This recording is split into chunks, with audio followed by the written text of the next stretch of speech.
287 candidates in last year's Kenya Certificate of Secondary Education examination will not be receiving their results after they were found guilty of engaging in malpractices during the exercise. Education Cabinet Secretary Professor George Magoha further revealing that more investigations will be conducted and those found culpable may have their results cancelled. Already 3 teachers are set to undergo a disciplinary process after they were found engaging in examination irregularities. Chemutai Goin has more. As he released the 2020 KCSE results, Education Cabinet Secretary Professor George Magoha noted the significant reduction in cases of cheating. This he attributed to the heightened surveillance and monitoring by education officials. In the 2019 examination, 1,309 irregularities were recorded, most of which related to collusion between exam officials and schools to leak the examination. This year, however, only 287 cases were reported, and unlike previous times when the whole school would be penalized, this time it was the respective cheating students that were punished. Including those who wore white shirts and wrote. It's very funny. A child takes time to write in the shirt. We do not support any form of unethical conduct arising from any teacher. Was regarding examination malpractices, we shall therefore act decisively and conclusively. Professor Magoha noting that an audit of the 747,161 candidates who sat the exam had revealed that the gender parity question had almost been realized. 50.9% of the candidates were male, while 48.1% were female.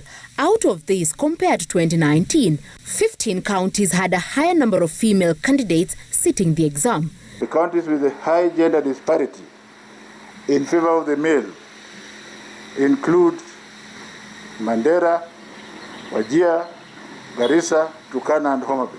It also emerged that the disruptions occasioned by the COVID-19 pandemic had seen many girls almost drop out of school.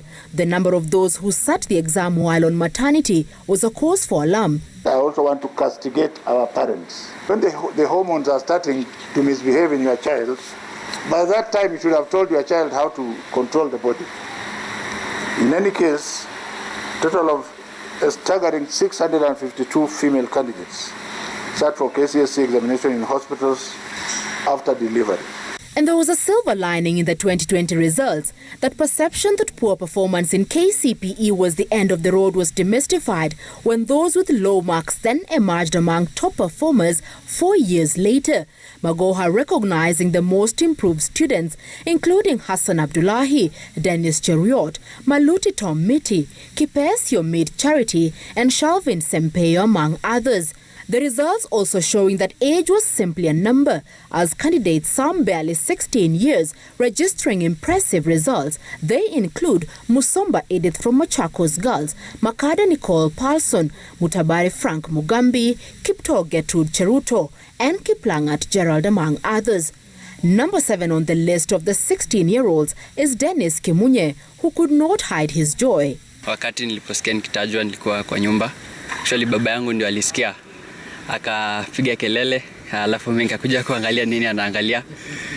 Nikapata nimetajwa na sikuwa nimetarajia kufanya vizuri hivi, hata kama ilikuwa dream yangu kuitwa, na nafurahia leo nimesoma. The special needs category also saw students pass with flying colors, scoring straight A's, and leading the pack was Kipkemboy Miriam Chepleting from Moi Girls Eldoret, Getugi Edgar Omoke, Nabat Nyariki from Nyambaria Boys, who scored an A-, Victor Kiplangat from M-Pesa Foundation, and Warunga Prudence from St. Anne's Lioki, just to name a few. And after the release of the 2020 KCSE results, the Ministry of Education will proceed to carry out a forensic audit of the results. And for those candidates who have been accused of engaging in exam irregularities, if sufficient evidence is found, then their results will be nullified. Chemutai Goin, Citizen TV, Mtihani House, Nairobi.